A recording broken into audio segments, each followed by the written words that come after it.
Welcome to আর রান্নাঘর। বন্ধুরা, আজকের রেসিপি হাতে মাখা কাঁচা ইলিশ। এখন বর্ষাকাল, ইলিশের সিজন। তবে বর্ষাকালে যেরকম ইলিশ পাওয়ার কথা, ঠিক সেই ইলিশ আর খুব একটা পাওয়া যায় না। যাই হোক, মনের দুঃখ নিয়েই আজকে ইলিশটা রান্না করে ফেলি। ইলিশ মাছে প্রথমে লবণ, হলুদ, তারপর শুকনো লঙ্কার একটু গুঁড়ো আর সর্ষের তেল সমস্ত কিছু শিলপাটার উপরে রেখেই ম্যারিনেট করে নিলাম।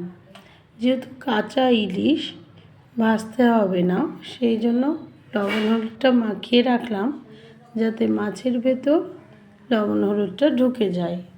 এবার যে কড়াইয়ে রান্না করব সেই কড়াইয়ে মাছগুলো তুলে রেখে দিচ্ছি। এবার ওই শিলপাটাতেই আমি পেঁয়াজ আর রসুন, কয়েক কোয়া রসুন নিচ্ছি। রসুনটা একটু ছাড়িয়ে ধুয়ে নিয়েছি।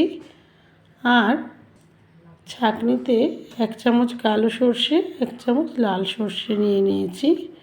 সর্ষেটা ধুয়ে নিয়ে আমি তারপর দিচ্ছি শিলপাটায়। মশলাটা করে নিচ্ছি। আমি এরকম ওভেনের পাশে শিলপাটা রেখে মাঝে মাঝে রান্না করি। আমার খুব ভালো লাগে সাথে সাথে মশলা করে রান্না করতে, কিন্তু সময়ের অভাবে প্রতিদিন হয়ে। এবার যে মশলাটা করে নিলাম সেই মশলাটা দিয়ে দিলাম। আর দিয়ে দিলাম 1/2 চামচ মতো জিরে গুঁড়ো, 1/2 চামচেরও অল্প একটু শুকনো লঙ্কার গুঁড়ো দিলাম, 1/2 চামচের অল্প হলুদ গুঁড়ো আর স্বাদ মতো লবণ। আর দিয়ে দিলাম সর্ষের তেল।